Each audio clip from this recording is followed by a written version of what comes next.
Welcome to What is the Backstory. Thank you so much for joining me. I truly appreciate it.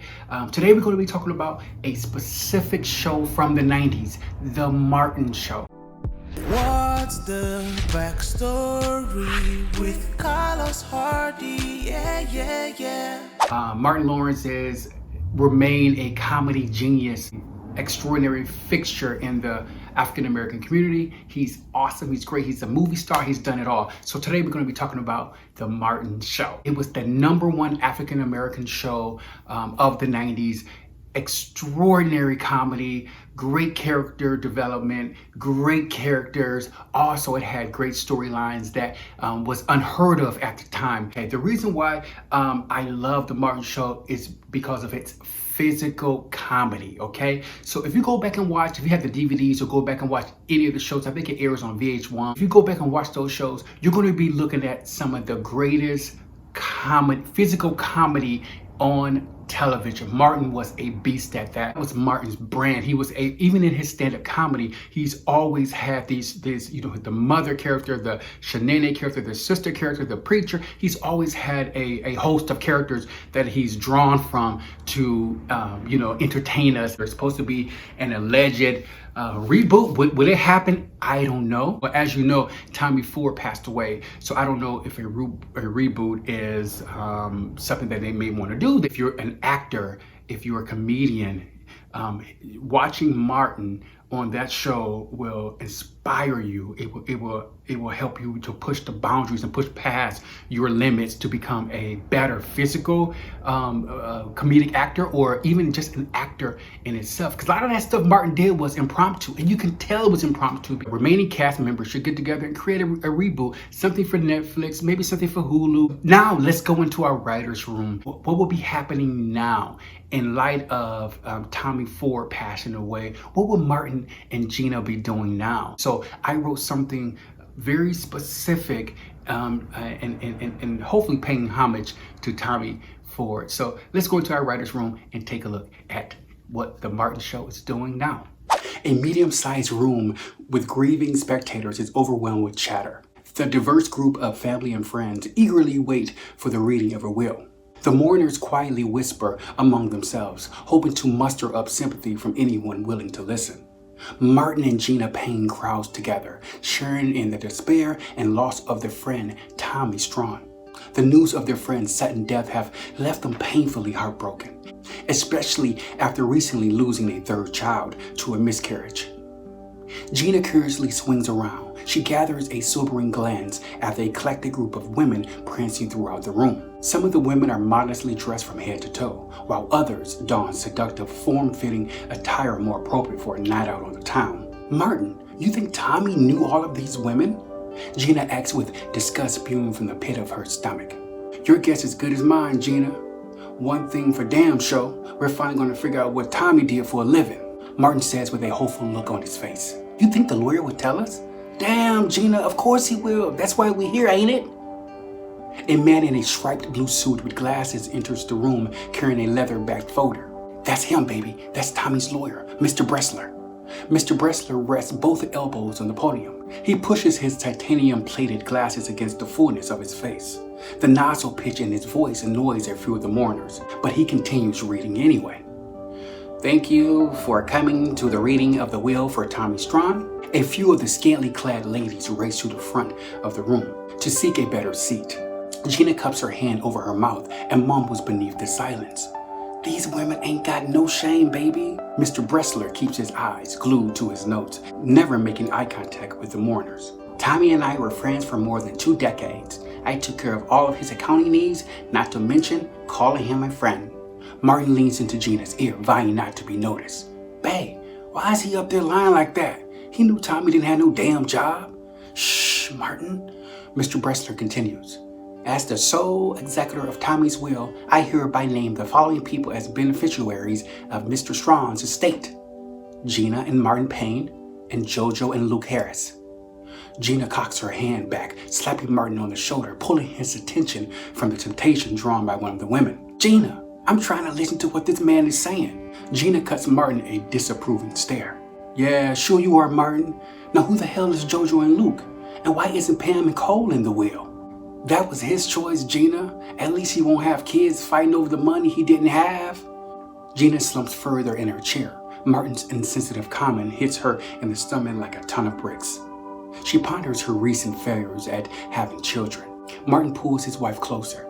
Baby, I'm sorry. I didn't want to have kids anyway, Gina. You're lying, Martin. I know, baby. I'm sorry. Gina searches for the forgiveness in Martin's eyes. She smiles. Mr. Bressler clears his throat, hoping to slice through the chatter in the room. Those of your names that I've called, please stay. Everyone else may go. The entire room, with the exception of Gina and Martin, remains sitting. Mr. Bressler's folder closes with a thump. He removes his glasses from his face before wiping the sleep from his eye. Tommy wanted you to be well taken care of long after he was gone. The lawyer pulls a letter from his suit pocket. I, Tommy Strong, hereby leave behind 40% of my wealth to Martin and Gina Payne. The remaining 60% will be split evenly between Jojo and Luke Harris. Martin carves through the unexpected moment with an objection of his own. Who the hell is Jojo and Luke Harris? I'll get to that in a minute. Mr. Bressler replies. Gina lifts from the chair. She's now nose to nose with the lawyer. 40% of what? Tommy didn't have no job, sir? Sure he did. His estate is worth $20 million. In unison, Martin and Gina step forward, yelling over one another. $20 million! Martin, Gina, there was one other thing. The unbelieving couple moves even closer towards Mr. Bressler, so close they inhaled an intoxicating whiff of his cologne. Jojo and Luke are Tommy's 3-year-old sons, Mr. Bressler announces. Gina playfully slaps Mr. Bressler on his shoulder while serving him a side eye. Tommy had kids? Are you sure? Yes, I'm most positive. Before he died, he had one more request. Martin and Gina chew on Mr. Bressler's words. He wanted you two to take care of Jojo and Luke. Gina's legs buckle. She finds herself kissing the floor. Is this true, Martin? Could this be true? Realization sets in. Martin swings around at the lawyer, then to Gina. I don't know how to raise no damn kids. Welcome back to What is the Backstory? As you can see, I gave you a bit of a backstory to what's happening now if the Martin show was on. That is what I would want to see now. How Martin and Gina will be raising Tommy's kids and how Pam and Cole will play into that mix.